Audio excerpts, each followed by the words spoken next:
Hey y'all, welcome back to my shop. Today we're going to talk about tool rests. Not an exciting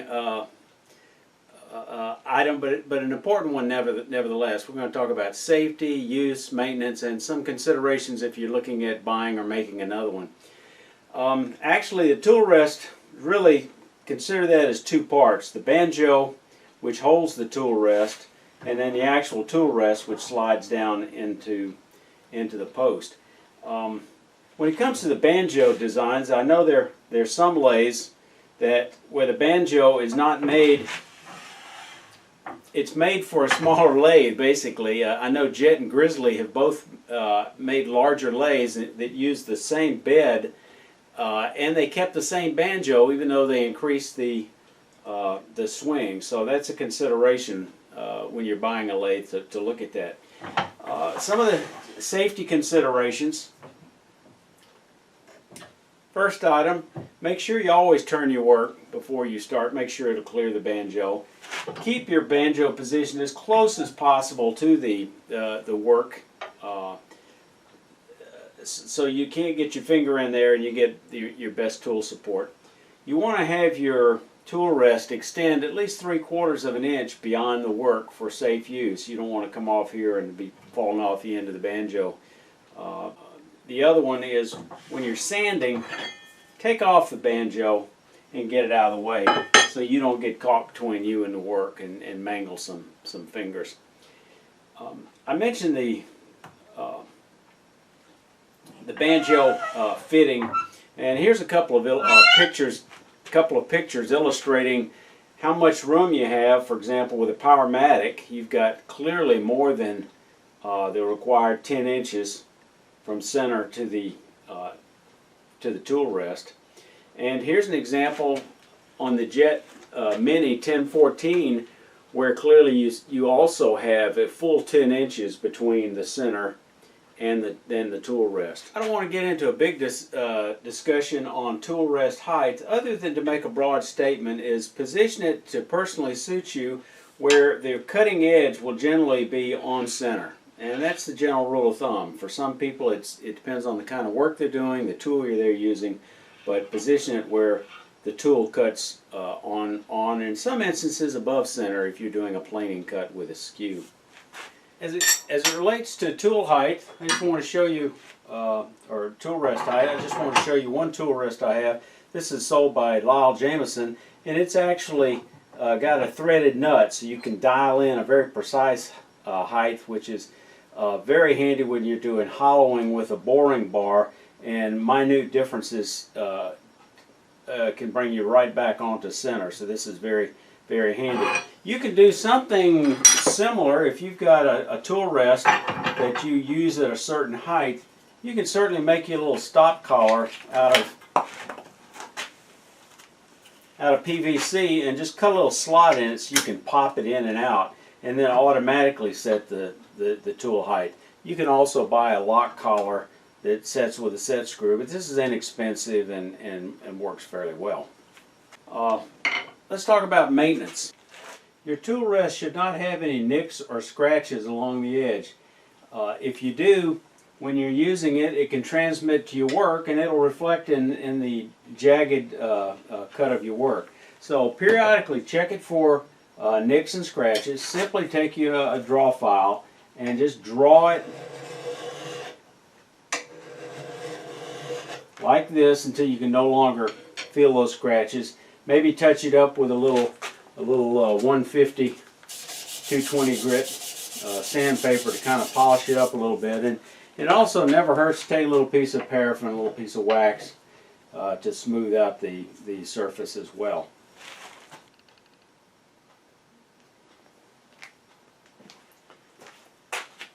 Okay, every tool rest comes with some type of, every lathe comes with some type of straight tool rest. Full-size lathes, they're larger. For mini lathes, they're going to have a smaller bar, typically 5/8 of an inch, compared to a full-size lathe, which would typically have 1 inch, but there are other lathes with sizes in the middle. In terms of a shape, if you're doing spindle work where you're doing a lot of roughing, being able to glide your finger along here and brace yourself For example, let me show you that.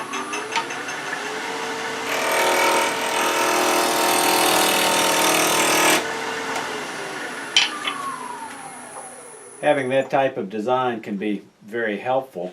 Now, a lot of lathes only come with one tool rest. Sometimes that tool rest might be too large. Let's say you're doing smaller work, which I do a lot of. It could be ornaments, it could be tool handles, it could be coffee scoops, any number of bottle stoppers, any number of things. If you're starting off between centers, you can see what a challenge it's going to be with a long tool rest. It might start off all right when you first start roughing, but when you want to start getting closer, you're limited here. Even if you back this out on some lathes, you're still not going to have room. So that's where a small tool rest comes in very handy. I was fortunate enough to get a couple of small tool rests made for me by a friend of mine. Did a very nice job, and he actually used a piece of, I think it was 4-inch pipe, and this is like a quarter section of the pipe, and he cut it, and we wound up making 2 tool rests. I wound up with a 6-inch and a 4-inch. Sometimes the 6-inch is perfect. For some small items, the 4-inch is perfect. Making them is a substantial effort for a lot of folks. If you don't have metalworking skills or welding ability, then you might be better off buying one.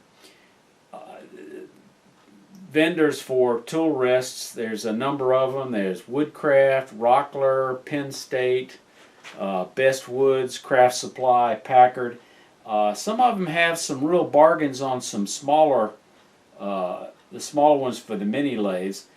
The tool rest that I like, if you're going to buy one, that I would suggest looking at very closely, is the robust tool rest that has a hardened rod, and it's shaped somewhat similar to this. It's curved, which makes it nice to guide your finger, but they have a hardened rod here. And when we talked earlier about maintenance on a regular basis, having to smooth this down and get rid of the nicks, with the hardened rod fastened to the top of these, you don't have that maintenance issue generally. So that's a consideration. Now, other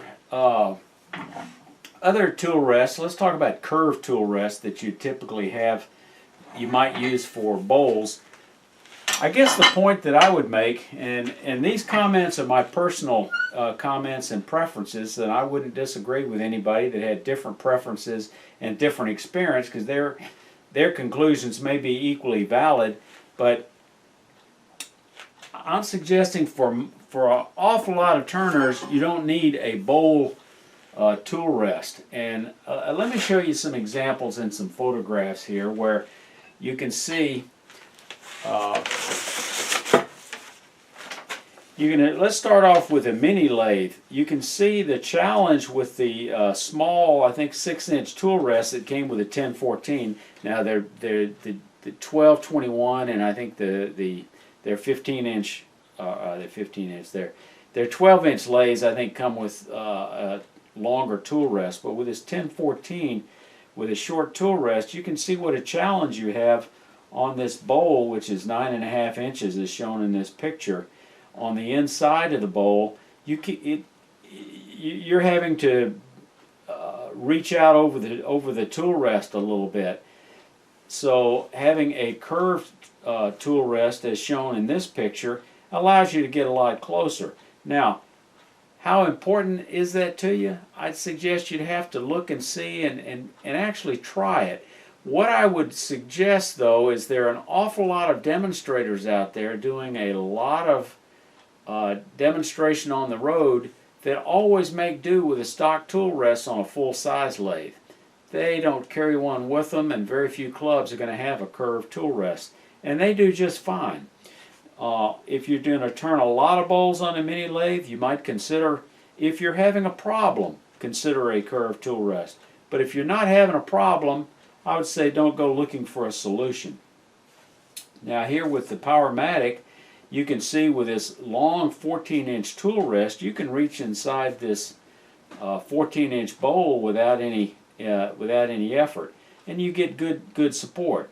Now with this curved tool rest, you can see you get a little bit closer. Frankly, I'm not sure that I get any better support because that tool rest tends to have a certain amount of bounce. Now if we look to the outside of the bowl, you can see with this curved tool rest, you can match a profile of this 14-inch bowl fairly closely, but again you get a little bounce. But then if we look to see how the using the straight 14-inch standard tool rest on the outside of the bowl, you get very good support on the whole outside of the bowl. So I never use the curved tool rest. If you do larger bowls or deeper bowls, your experience certainly may vary. So those are all considerations. But if you do a lot of small work, I'd consider looking at getting a small tool rest. Frankly, I'm not a big fan of the round bar tool rests. Some people like them. I think maybe if you're getting a special purpose one, maybe for bowl turning, might be fine. But for small spindle type of work, the problem is you can't get as close. The fulcrum on that round bar keeps you a little further away, so you're not getting quite as actually. The support on the tool is a little further away from the work when you're doing detailed spindle work on things like boxes or finials. Let's talk about box rests. I have a box rest. Again, I was fortunate enough to have someone in my club who made a lot of box rests. This one is 5 inches long. It's probably an inch longer than it needs to be. But 4 inches it would probably be plenty, but I'm reluctant to cut it off because every now and then I might need it. I rarely use this because most typical boxes are no more than about 2 inches deep. They just don't require this type of support. The chatter's not that bad. You can reach in with a scraper or a spindle gouge and do just fine.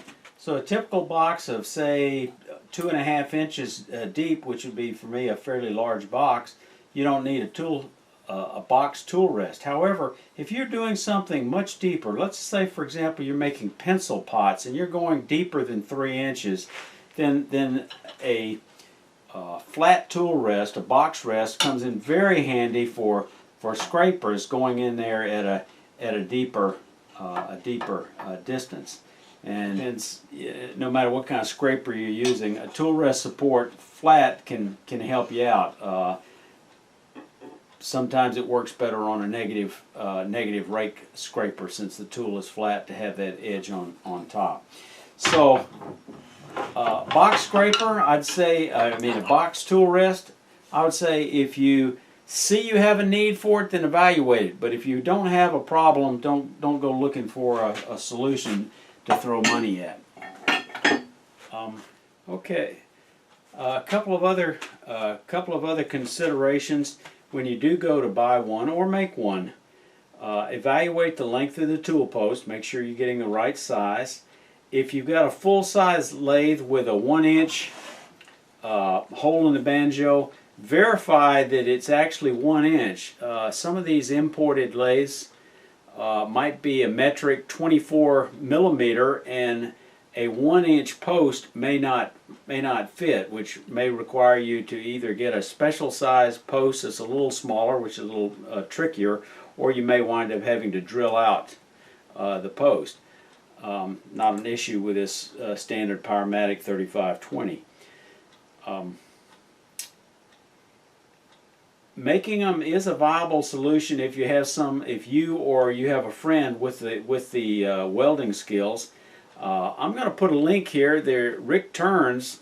Let me give a shout out to Rick. He did a 6-part video on making tool rests using silver soldering, which takes less skill and less money in terms of equipment. So if you really feel like you want to make some tool rests, you might want to take a look at those at Rick's videos. Okay, so we've reviewed a lot of information on safety, use of your tool rests. maintaining the tool rest, and some considerations if you're looking at getting another one. With the biggest caution being, if you don't have a problem, don't go throwing money at a solution for a problem that you don't have.